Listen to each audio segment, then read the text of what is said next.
Le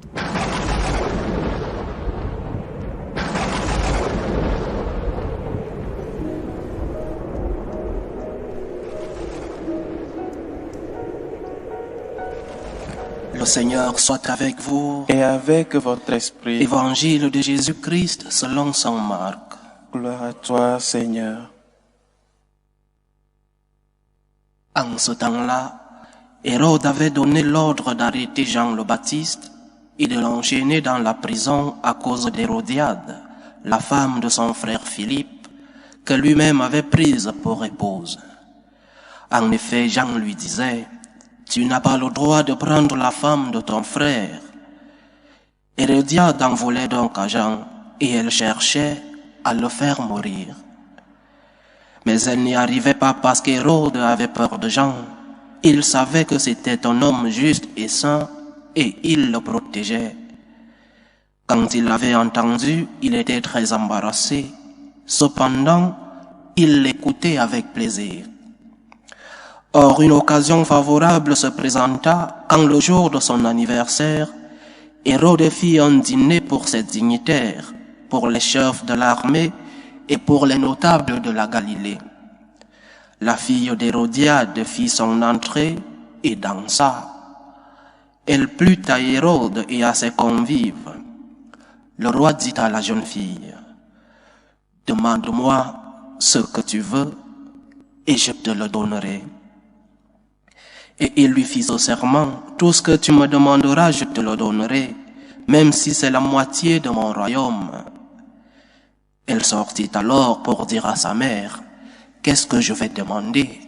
Hérodiade lui dit: « La tête de Jean, celui qui baptise. » Aussitôt la jeune fille s'empressa de retourner auprès du roi et lui fit cette demande: « Je veux que tout de suite tu me donnes sur un plat la tête de Jean le Baptiste. » Le roi fut vivement contrarié, mais à cause du serment et des convives, il ne voulut pas lui opposer un refus.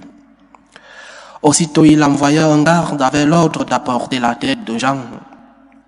Le garde s'en alla décapiter Jean dans la prison. Il apporta la tête sur un plat, la donna à la jeune fille, et la jeune fille la donna à sa mère. Ayant appris cela, les disciples de Jean vinrent reprendre son corps et le déposèrent dans un tombeau. Acclamons la parole de Dieu. Louange à toi, Seigneur Jésus.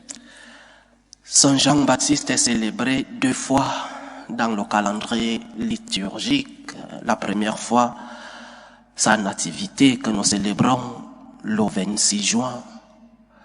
Et la deuxième fois, celle que nous célébrons aujourd'hui, sa mort, son martyre. Et quand nous célébrons le martyre de Saint Jean, nous devons nous poser une question. Quelle est la cause de ce martyre? Pourquoi Saint Jean-Baptiste est-il décapité? Il avait beaucoup d'enseignements qui ne faisaient pas une opinion, comme nous dirions aujourd'hui, politiquement correcte dans ce peuple juif. L'enseignement, par exemple, de la conversion n'était pas reçu de tous, parce que parler de la conversion, non seulement à notre époque, mais aussi déjà à cette époque-là, parler de la conversion, c'était entrer dans l'intimité même des personnes, surtout des gouvernants. Il parlait aussi de la pénitence. Mais ce ne sont pas ces messages, ces enseignements qui ont causé son martyre. L'élément déclencheur du martyre de Saint Jean, c'est la défense de la famille. Jean-Baptiste est le premier martyr de la famille. Le premier qui meurt pour avoir défendu le concept de la famille. Le concept de famille, comme nous enseigne la loi naturelle et comme nous enseigne la révélation, la parole de Dieu. La famille est l'union d'un homme et d'une femme pour toujours. C'est ça la loi naturelle enseignée dans l'Ancien Testament. L'union d'un homme et d'une femme. Je vais répéter cette définition dans cette méditation. La famille, du point de vue de la loi naturelle et du point de vue de la révélation, c'est l'union d'un homme et d'une femme pour toujours. Le monde juif acceptait le divorce. Hérodiade avait divorcé de Philippe. Hérode lui-même était un divorcé. Jean-Baptiste ne dénonce pas le divorce parce qu'il était accepté dans ce peuple, dans son environnement. Ce que Jean-Baptiste dénonce ici, c'est l'inceste. Se marier avec la femme de son frère. Le peuple juif qui acceptait le divorce n'acceptait pas l'inceste. Mélanger son sang avec celui d'un proche dans la loi naturelle et dans la loi révélée était une grave erreur. Non seulement pour les juifs, la loi naturelle n'est pas que juive. La loi naturelle est pour l'humanité et pour tout le monde. Ce que Jean dénonce donc, c'est l'inceste, une relation incestueuse dans la famille. Jean-Baptiste défend le concept de la famille tel que révélé par notre Seigneur. Union d'un homme et d'une femme pour toujours. Et une union, ajoutons, avec des limites. Et la limite ici, c'est le fait de l'inceste. Le juif ne mélange pas son sang dans la famille. Et cette lutte de la famille, cette défense est encore actuelle, chers frères et sœurs.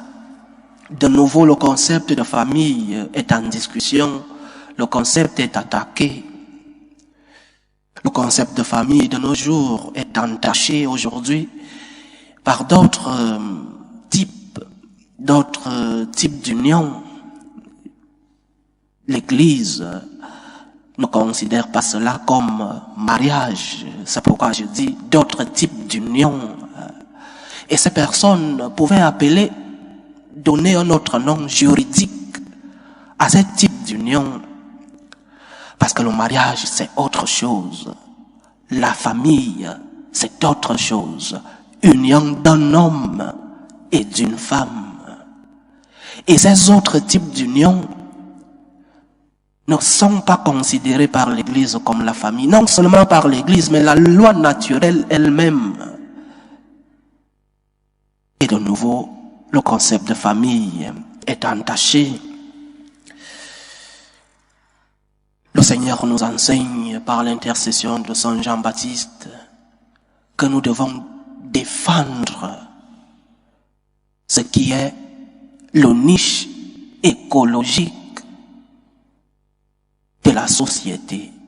Si nous ne défendons pas la famille, la société elle-même est en danger. Parce que c'est la famille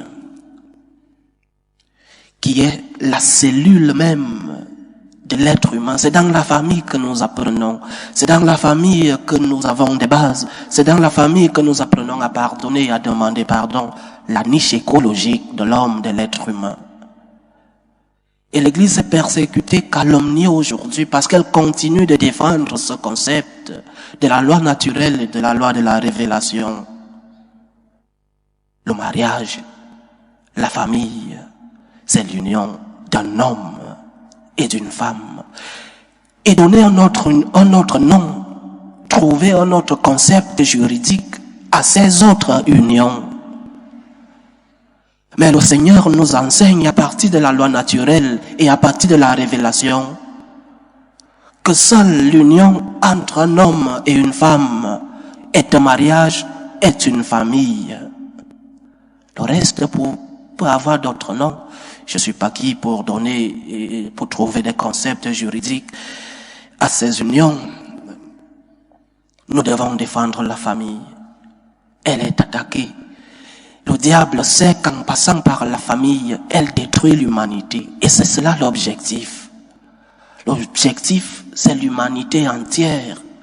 Si nous ne défendons pas la famille, nous acceptons la destruction de l'humanité. Et aujourd'hui, plus que jamais, la cellule de la famille est attaquée. L'Église, aujourd'hui, doit se mettre au travail de cette défense. Elle l'a toujours été, mais ne doit pas se plier au politiquement correct, ne doit pas se plier à l'opinion de la majorité. Une église qui perd son objectif de transmettre le message de Dieu devient une ONG. Et l'église du Christ n'est pas une organisation non gouvernementale. L'église du Christ doit transmettre le message divin. Défendons la famille telle qu'elle est conçue par Dieu.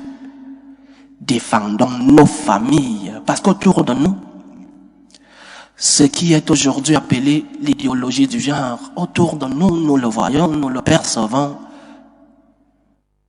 Nous devons défendre nos familles. Pourquoi pas au prix de nos vies? En voici l'exemple. Peux-tu verser de ton sang pour défendre le message du Christ?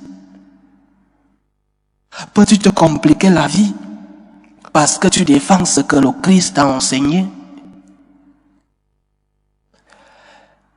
Cette question, les saints ne se la posaient pas parce que la réponse était immédiate. Et nous, qu'est-ce que nous faisons quand le message du Christ est attaqué? Nous tournons le dos. Nous disons, je ne le connais pas. Alors que le dimanche, nous allons à l'église prier. La famille est la niche écologique de la société. Le diable, pour atteindre l'humanité, attaque nos familles. Prions pour elles. Défendons le concept de la famille comme l'union d'un homme et d'une femme. Demandons l'intercession de Saint Jean-Baptiste pour qu'il nous donne la force, le courage de pouvoir défendre nos familles. Même si pour cela, il faut verser dans nos sangs. Même si pour cela, il faut se compliquer la vie. Que le Seigneur nous aide. Loué soit Jésus-Christ. À jamais.